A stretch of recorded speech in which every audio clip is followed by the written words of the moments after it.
Hello, kay dili mo ako katugon. Mag-voice over ko ani nga mga video or clip nga ako nagay sa akong gallery.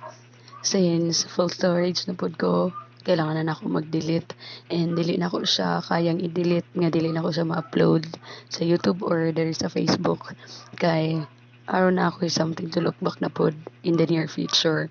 Mo na per ang akong purpose nga nung ga-upload ko og photos and videos.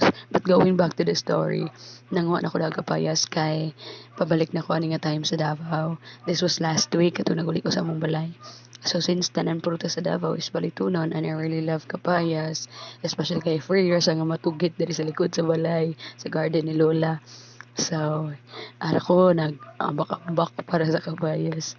So, nani siya yung mga maribalang nga gamay pa lang jud ang nakita nga yellow sa panit plus katong hinugkayo nga gamay gaina pero dili lang ko to kuha ng hinugkayo kay para to sa langgam so dito to sa gamay pa lang ang yellow kay mao pud akong ganahan kanang tagubtob kanang gahi pa nga kapayas so dapat mag voice over oy so akong tingog is natural din ako na voice just to give you a heads up kay napaos pa ko tungod akong ubo and sore throat. So, mo sa akong video, dili kayo stable lang ako ang panugit. Ang taas is mobalog lang siya. Then I came up ang idea nga baliktaron na lang since naihait ang tumoy atong stainless na old na halayan.